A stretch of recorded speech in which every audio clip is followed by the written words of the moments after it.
నమస్తే, welcome to our channel. నేను సౌజన్య. IPS అధికారి ఏబి వెంకటేశ్వరరావు గారు ఆయన మీద పడినటువంటి సస్పెన్షన్ ఏదైతే ఉందో రెండవసారి దాన్ని సవాల్ చేస్తూ క్యాట్ని సంప్రదించడం జరిగింది. సో దానిపైన తీర్పు వాయిదా వేసినట్టుగా తెలుస్తుంది. వాదన విన్న తర్వాత ఎందుకు న్యాయమూర్తులు తీర్పును వాయిదా వేశారు, వెనక్కి ఏం జరుగుతుంది, ఈ అంశానికి సంబంధించి మనతో మాట్లాడడానికి, వారి విశ్లేషణని మనతో పంచుకోవడానికి ఈరోజు మనతో పాటు ఉన్నారు senior political analyst KVV Prasad గారు ఉన్నారు. వారితో మాట్లాడదాం. నమస్తే ప్రసాద్. నమస్తే అమ్మా. ఏపీ వెంకటేశ్వరరావు గారి పైన వెయిట్ పడి ఆల్మోస్ట్ 4 years అవుతుంది. ఆయన సర్వీస్ 4 సంవత్సరాలని పోగొట్టుకోవడం జరిగింది.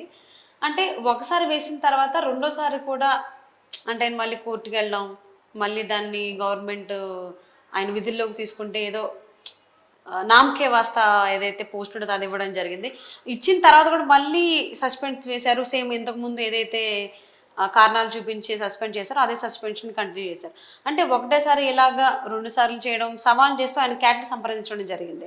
సో ఇప్పుడు కూడా న్యాయమూర్తులు వాదనలన్నీ విన్న తర్వాత కూడా ఎటువంటి తీర్పుని వెలువరించకుండా బయటకు చెప్పకుండా ఎందుకు తీర్పుని వాయిదా వేశారు, రిజర్వ్లో పెట్టారు? అంటే వెనక్కి ఇంకేమైనా ప్లాన్ చేస్తున్నారా, అసలు ఏం జరుగుతుంది? యాక్చువల్గా చెప్పాలంటే అమ్మా, చాలా ఆనెస్ట్ ఆఫీసర్ ఆయన. సో రాష్ట్రపతి అవార్డు పొందిన వ్యక్తి ఆయన.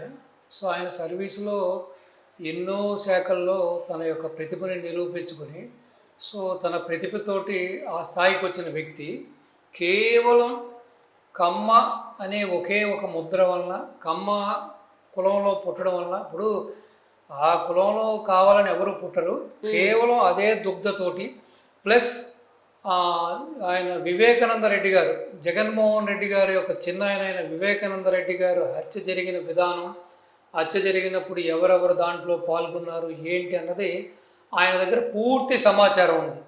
ఈ అధికారి మళ్ళీ కీలక పదవిలోకి వస్తే నా రాజకీయ భవిష్యత్తుకి ప్లస్ నా యొక్క అనుమాయులైన ఎంపీ అవినాష్ రెడ్డి ఫాదరు వీళ్ళందరూ కూడా ఎక్కడ జైలుకి వెళ్తారని ఒకే ఒక దురుద్దేశంతో అంతటి ఆనెస్ట్ ఆఫీసర్ని ఈ విధంగా ఇబ్బంది పెడుతూ, ఈవెన్ కోర్టు ఉత్తర్వులు ఇచ్చిన తర్వాత కూడా ఒకసారి నామకావాసి ఎటువంటి ప్రాధాన్యత లేదు, స్టాంప్స్ అండ్ రిజిస్ట్రేషన్ శాఖలో ఆయన కనీస వసతులు లేకుండా, కనీసమైన ఒక ప్రాపర్ ఆఫీస్ కూడా లేకుండా, ఏదో ఒక చిన్న ఒక క్లర్క్నో లేకపోతే ఒక ఫ్యూన్నో కూర్చోబెట్టినట్టు ఒక టేబుల్ ఒక కుర్చీ వేసి కూర్చోబెట్టినా సరే ఆయన సర్వీస్ అంటే నిబద్ధత, ఆ యొక్క నిజాయితీ ఉన్న ఆఫీసర్ కాబట్టి ఇవన్నీ కూడా సహించి ఇవన్నీ కూడా దిగమింగుకుని ఆయన ఆ సర్వీస్లో కూడా కొనసాగారు. తర్వాత మళ్ళీ అదే అంశంతో కావాలని చెప్పి మళ్ళీ అదే అంశంతో మళ్ళీ సస్పెండ్ చేయడం జరిగింది. సో దాని మీద ఆయన ఇప్పుడు క్యాట్ని ఆశ్రయించడం జరిగింది. సో క్యాట్లో వాదాపవాదులన్నీ విన్న తర్వాత క్యాట్ ఆ కోర్టుని రిజర్వ్ చేయడం జరిగింది. ఇది చాలా దురదశ, అసలు ఇటువంటిది సంఘటనలు జరగకూడదు. సో ఇది ఒకటే కాదమ్మా, అంతకుముందు చంద్రబాబు నాయుడు గారి దగ్గర ఓఎస్టీగా పనిచేసి తర్వాత మైన్స్కి ఎండీగా అయిన ఇంకొక ఐఆర్ఎస్ ఆఫీసర్ వెంకయ్య చౌదరి గారిని ఏదో మైన్స్లో అవినీతి చేసేసాడని చెప్పి ఈ విధంగానే ఇబ్బంది పెట్టడం జరిగింది. సో తర్వాత ఇంకొక ఐఆర్ఎస్ ఆఫీసర్ ఇన్కమ్ ట్యాక్స్ సంబంధించిన ఆయన కూడా ఈ విధంగానే ఇబ్బంది పెడితే సో వారిరువురు కూడా సెంట్రల్ని ఆశ్రయించి ఇక్కడి నుంచి రిలీఫ్ తీసుకుని ఒక ఆయనేమో సెంట్రల్ గవర్నమెంట్ ఇన్కమ్ ట్యాక్స్ ఆఫీసర్గా వెళ్ళిపోవడం జరిగింది. సో మెయిన్ డిపార్ట్మెంట్కి వెళ్ళిపోయారు ఆయన. ఇప్పుడు ఒరిస్సా క్యాడర్లో ఇన్కమ్ ట్యాక్స్ ఉన్నారు ఆయన హెడ్గా. సో ఇప్పుడు వెంకయ్య చౌదరి గారు సో మొన్నటి వరకు ఇక్కడే జిఎస్టీ కమిషనర్, అడిషనల్ కమిషనర్గా ఉన్నారు. ఇప్పుడు వారు కస్టమ్స్ కమిషనర్గా కూడా ఇప్పుడు కొనసాగుతున్నారు. సో కేవలం ఒకే ఒకటి కమ్మ అనే ఒకే కారణం చేత ప్లస్ చాలా ఆనెస్ట్ ఆఫీసర్స్, వీళ్ళుంటే మన పబ్బం గడపదు, వీళ్ళుంటే మన అవినీతి చేయలేము అనే ఒకే ఒక కారణం చేత ఈ విధంగా వారిని ఇబ్బంది పెట్టడం జరిగింది. ఈ రోజున ఈయన్ని ఇబ్బంది పెట్టింది. కానీ వీళ్ళు చేసిన ఆరోపణలో కూడా ఎక్కడా కూడా ఒక 1% కూడా ఇటు అంతకుముందున్న 2 ఐఆర్ఎస్ ఆఫీసర్ల మీద కానీ ఇటు ఈయన మీద కూడా ఏమీ ప్రూవ్ చేయలేకపోయారు. కేవలం ఒక కులం అనే ముద్ర వేసి కేవలం కమ్మ అనే ఒక అంశం మీదే వీళ్ళని ఇంత ఇబ్బంది పెట్టడం జరిగింది.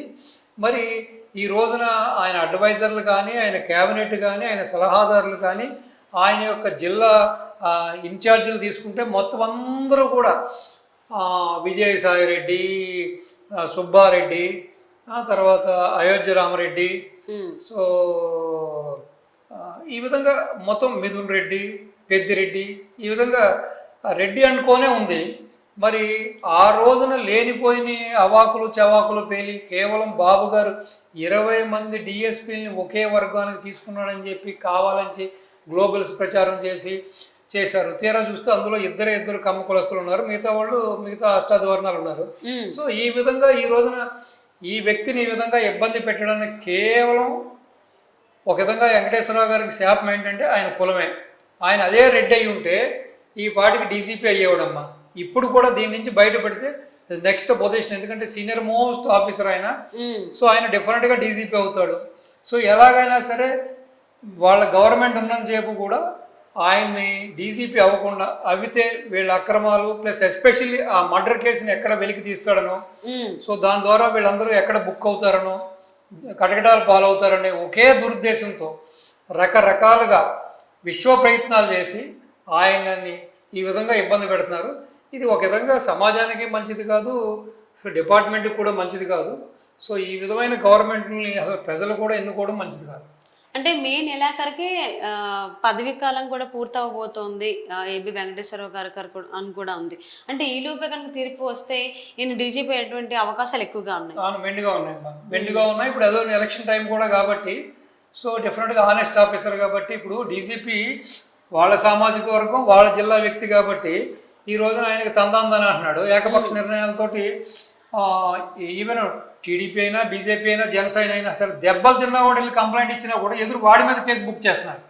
అదేవిధంగా సిఎస్ కూడా అంత ఉందాయన పదవిలో నెక్స్ట్ సీఎం మొత్తం ఎంటైర్ డిపార్ట్మెంట్కి అంతటికీ కూడా ఒక సర్వాధికారి అయిన ఆయన కూడా ఏకపక్ష నిర్ణయాలతో చేస్తూ ఉన్నాడు. సో కేవలం తన వర్గం మనుషులను పెట్టుకుని తన బబ్బం గడుపుకుంటున్నాడు. సో మిగతా వర్గాలకు సంబంధించిన వాళ్ళు హానెస్ట్ ఆఫీసర్లు ఈ విధంగా ఇబ్బంది పెట్టడం అనేది ఇది సమంజసం కాదు. ఇప్పుడు రాజ్యాంగంలో ఒకసారి పొలిటికల్ లైఫ్లోకి వచ్చిన వ్యక్తి, ఒక ప్రధానమంత్రి అయినా ఒక ముఖ్యమంత్రి అయినా ఎవరైనా సరే ఒక ప్రజాప్రతినిధి అక్కడ క్లీన్గా ఒక ఓత్ ఉంటుందమ్మా. కులాలకి మతాలకి ప్లస్ తన మన ఇవన్నిటికి కూడా అతీతంగా పనిచేయాలని, సో అందరికీ న్యాయం చేయాలని ఒక న్యాయం ఉంది. అటువంటిది ఇతను మొత్తం అన్ని తుంగలోకి దొక్కి అమరావతినేమో కమరావతి అంటాడు. సో మాట్లాడితేనేమో ఓపెన్గానే ఒక ముఖ్యమంత్రి పదవిలో ఉండి కమ్మ అనే పదం ఉపయోగిస్తాడు. అవును. అంటే ఇప్పుడు ఏబి వెంకటేశ్వరరావు గారు అంశమే కనుక మనం తీసుకున్నట్లయితే ఈ కేసుకు సంబంధించి ఏదైతే ఆయన సవాల్ చేశారో దాని తీర్పుని వాయిదా వేశారు. అంటే తీర్పు వాయిదా వేశారంటే ఆల్రెడీ వాళ్ళకి ఏంటంటే ఒక నిర్ణయానికి వచ్చినట్టే కదా. ఎందుకు చెప్పకుండా ఇంకా టైం టేకింగ్ తీసుకుని ఆయన టైం కూడా అయిపోతుంది, మళ్ళీ రేపటికి ఎందుకు వాయిదా వేశారు? రేపటికైనా చెప్తారా లేకపోతే ఇంకా మళ్ళీ రిజర్వ్డ్ అని చెప్పేసి మళ్ళీ ఇంకొక వాయిదా చెప్పాలి? మరి దాన్ని ఇంకా ఇప్పటికే చాలా తాత్సర్యం అయింది. ఇప్పటికే 4 సంవత్సరాలుగా పాపం ఆయన నానా ఇబ్బందులకు గురవుతున్నాడు ఆయన. సో ఇటు శాలరీ లేకుండా ఏమీ లేకుండా అలయన్స్ లేకుండా ఏమీ లేకుండా ఇబ్బంది పడుతూ ఉన్నాడు ఆయన. సో ఎప్పటికైనా కోర్టు త్వరితగతిన దీన్ని విచారించి ఇమ్మీడియట్గా దీని మీద ఒక ఉత్తర్వు వెల్లడించి ఆయన మళ్ళీ రీకాల్ చేయాలమ్మా అది. So hope for the best అండి. ఏవి వెంకటేశ్వర గారు ఆయన కేసుకి సంబంధించి ఏదైతే ఆయన సవాల్ చేశారో సెకండ్ సస్పెండ్ సంబంధించి, సో అది తీర్పు వాయిదా పడింది అంటున్నారు. అంటే ఆల్మోస్ట్ ఒక నిర్ణయానికి వచ్చినట్టే.